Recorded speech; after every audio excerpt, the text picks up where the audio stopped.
book Outliers, which is a fun read, is based on the research of Anders Ericsson. So who is Anders Ericsson? He is a Swedish psychologist who now resides at Florida State University, and he is the world expert on experts. So what Anders does is he studies people who are world class in as many different domains as he can get his hands on. So he studies chess masters, and he studies people like Adam Kim, and he studies mathematicians, and he studies World Cup soccer players, and Olympic swimmers, and famous radiologists. And in all of these studies, Anders is looking for general universal laws of skill development. He wants to understand how people get better at what they do, no matter what it is that they do. And a summary of his research is here in this graph, which is actually from his own work. And on the x-axis, you have age in years, since you've actually engaged in the endeavor. And then on the y-axis, you have skill. And this does seem to be a skill acquisition curve which holds true in the many diverse domains which Anders studies. And one thing to note about this, and this is one of Anders' strong claims, is that nobody, not the most talented individual, is born knowing really any complex human skill. It's all acquired during the lifetime, which is what makes us different from horses who can, born 1 second, running the next second. Human beings are not like that. For most of our complex skills, whatever it is that you do for a living, you were not born knowing how to do that. So you had to acquire skill over time. And one of the key insights of Anders' work is that it's not just experience. It's something very special called deliberate practice. So when I was reading the work and I was trying to understand what he was saying, I thought about my own experience, and I thought, well, Anders' claim here is that thousands of hours accumulated over, a decade or more of experience, of practice, lead reliably to skill development, right? Practice leads to skill. And then I thought to myself, how is it that I go running every day, right? Not for a very long time, but pretty consistently. And I've been doing that for more than this 10-year period. And that dotted line called international level of performance is definitely not me. In fact, I haven't gotten a second faster since I started running. So I called Anders and I asked him that straightforward question. And he started asking me hard questions about what I did. And I told him that I run the same route every time. And when I get back, it's always the same time. And he said, well, have you ever tried to run faster? No.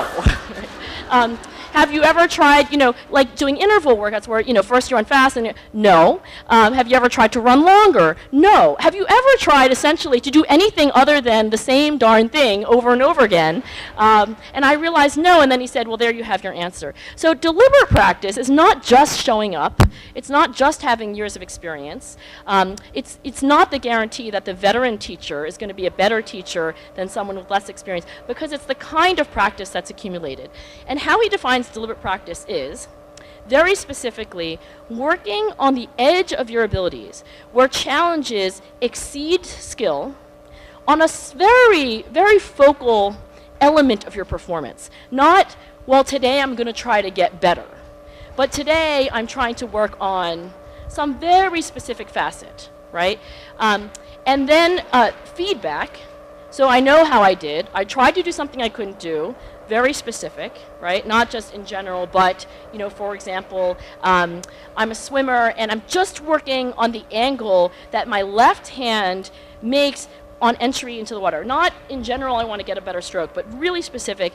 I do it, I get feedback somehow from my coach, from watching myself, from my speed. The feedback is key. And then, and this is the part I think students don't like, repetition. You have to do the same thing all over again the next day, right? And it's that kind of deliberate practice that reliably leads to skill development. So that was interesting, and I think that explained a lot to me.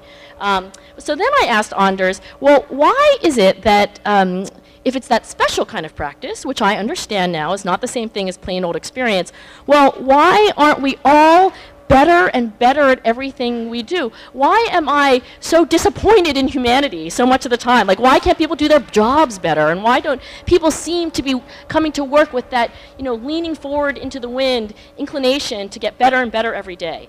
And then he said, well, we don't know the answer to the question yet, but. in our preliminary work, interestingly, on musicians, the kind of practice that I'm talking about is highly effortful. It requires 100% concentration, and it's not fun. So you're screwing up. You're making mistakes. When he studied figure skaters, deliberate practice is all the times that they were trying things that they couldn't do, and therefore were landing on the ice more than half the time. It's not fluent. It's not flow. It's not effortless. It's not I'm in control and this feels good. In fact, in his studies of world-class athletes and musicians, the maximum number of hours of deliberate practice that are regularly put in day after day is about 4. Right? And these are the most motivated individuals. For sure, they play for longer and they do other things. They lift weights, they play with other people. But when they are in that intense, on the edge, doing exactly what they can't do, it's hard, it hurts. 4 hours a day, 7 days a week, 52 weeks a year, 10 years, it adds up to about 10,000 hours of deliberate practice on average. And Malcolm Gladwell called that the 10,000 hour rule in